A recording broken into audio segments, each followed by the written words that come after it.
안녕하세요. 사랑합니다. 제이는 방송이 어색한 모양이다. 안녕하세요. 저는 지난 10월부터 공익센터 어필에 합류한 이종찬 변호사라고 합니다. 어필에 오기 전까지는 어디에서 일하셨나요? 네, 어필 직전에는 SK 그룹사에 사내 변호사로 있었고요. 그 전에는 그 법무부인 태평양에서 근무했었고, 그 전에는 사실 군무라기보단 군 복무였는데 군법무관 또 3년 하고 있었습니다. 고위 변호사로 진로를 트는 것은 쉽지 않은 결심이었을 것 같아요. 네. 왜 어필로 오게 되셨나요? 네, 사실 맞아요. 주변에서도 많이 여쭤보시기도 하는 건데, 결론적으로는 변호사를 되겠다고 시험 준비할 때부터 사법연수에 있을 때도 뭔가 좀 이렇게 굳이 이거 공익이라 이름 붙이지 않아도 내가 누군가를 돕고 있다는 마음, 돕고 있다는 인식, 그런 것들로 채워진 일들을 하고 싶었던 때가 늘 있었고요. 뭐 그게 제 일의 전부가 될지 일부가 될지는 뭐 결정하기 나름이지만 기회만 되면 한번 그런 것을 해보고 싶다는 생각이 컸어요. 네, 청년 했었고. 시절의 꿈을 놓지 않은 이종찬 변호사의 마음이 뭉클하다.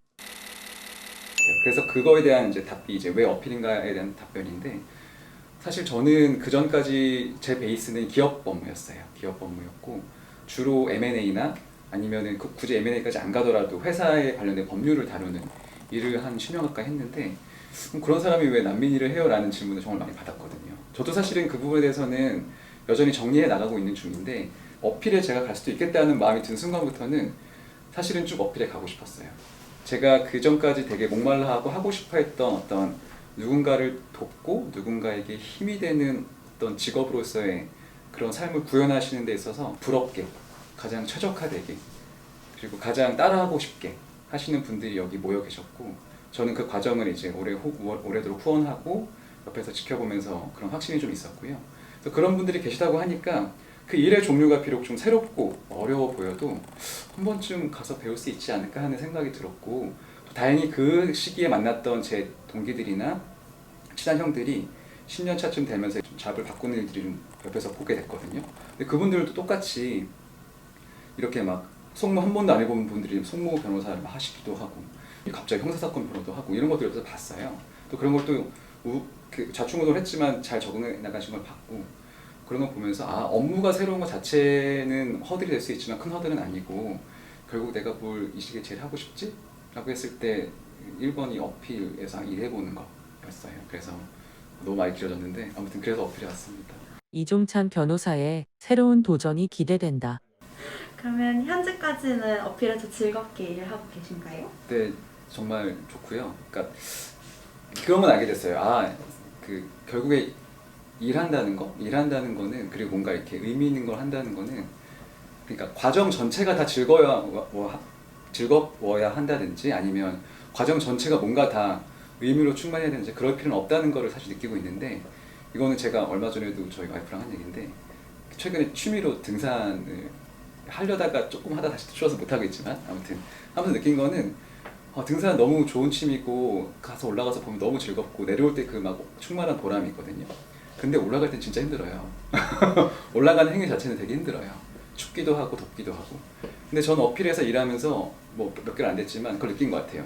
이 일이 주는 기쁨과 보람이 분명히 있고 되게 즐겁고요. 근데 그렇다고 해서 그런 모든 것들이 일하는 과정이, 예컨대 제가 서면을 쓰는 내내 막 기쁘다든지, 아니면 뭐 누군가를 만나러 가는 길에 혹은 힘겹게 대화하는 길에 그 모든 게 막 기뻐서 미칠 것 같지, 그렇지는 않아요. 그 자체는 어쨌든 그 제 심신의 에너지를 써서 뭔가 서면을 만들기도 하고 사람을 만나서 뭔가 에너지를 전달하기도 하고, 그런 것들 속에서 이제 이런 건 똑같이 결국 사람들이 하는 일이고 그 하나하나의 에너지 들고 힘들 수도 있구나.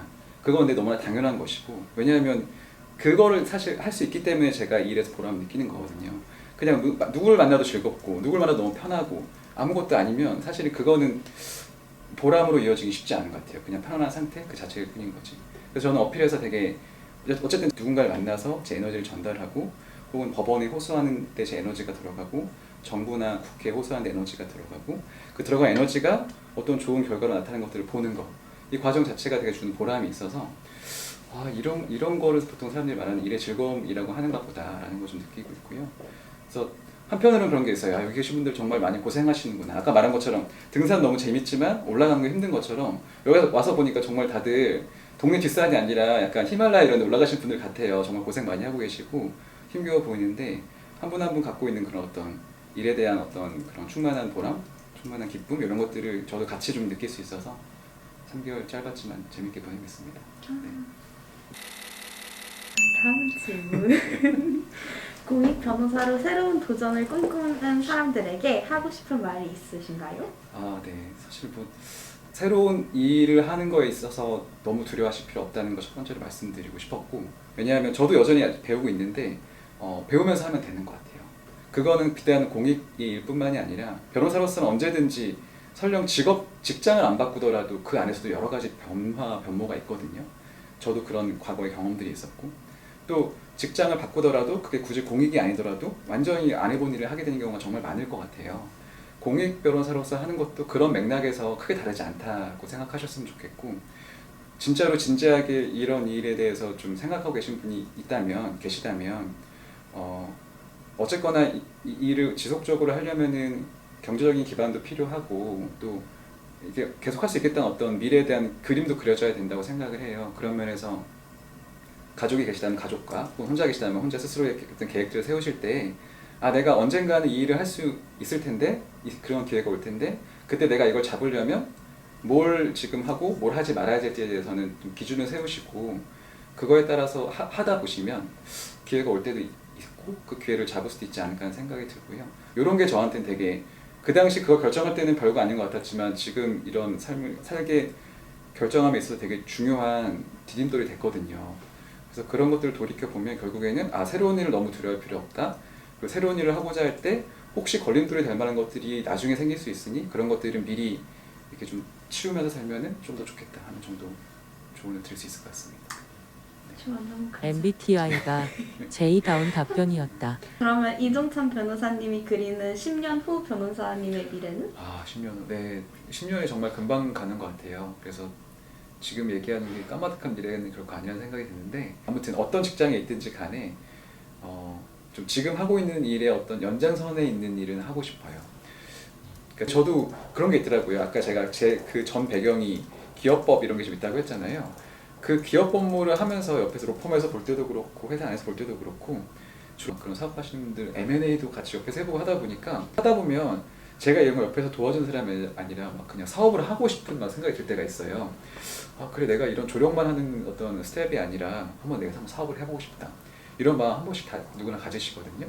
여기서도 비슷하게 난민소송으로서 어떤 법원에서 돕는 일에 조력에 있어서는 메인 액터가 맞지만 옆에서 도와드릴 수밖에 없는 일들 중에서 일부는 직접 한번 하면 좋지 않을까 이런 생각이 들 때가 있더라고요.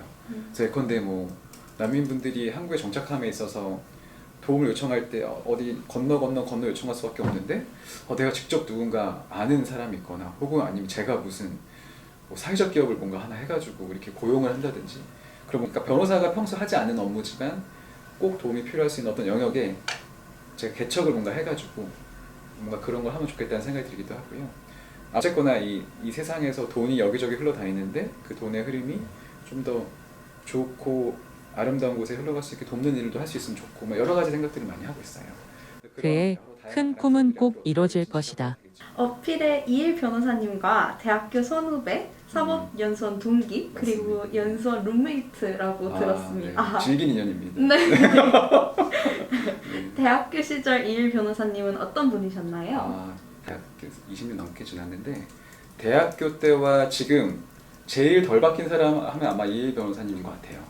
그만큼 그때 어떤 순수함이나 열정을 잘 갖고 계신 것 같고 제가 여기 어필에 오기 전에도 사실 이일 변호사님은 밥도 먹고 이렇게 얘기도 하고 하던 사이였는데 그때 막 밥을 먹고 나서 둘이 이제 각자 돌아가야 돼요. 이제 저는 직장에 돌아가야 되고 이일 변호사님은 이제 어필을 돌아가시는 거죠. 그때 제가 이제 대부분 직장인들 공감하시겠지만 사실 회사 돌아가기 싫잖아요. 점심 먹고 나서. 그래서 회사 돌아가기 싫다 이렇게 얘기했더니 이일 변호사님이 공감해 주시면서 하신 말씀이 그래 맞아 나도 옛날에 대학생 때 과외할 때 과외 들어가기 전에 너무 싫었어 이러는 거예요. 저 그걸 약간 충격에 빠졌어요. 아니 이 형은 이제까지 30-40년 인생을 살면서 가장 들어가기 싫었던 기억이 대학생 때 과외였구나. 얼마나 행복한 생활을 하고 있는가 막 부러웠던 기억이 나고요.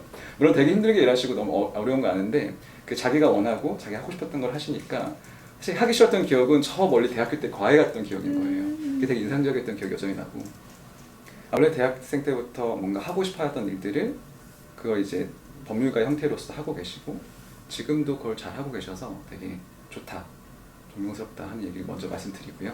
이일 변호사님은 본인도 스스로 얘기하시지만 굉장히 그 아웃사이더 기질도 강하고요.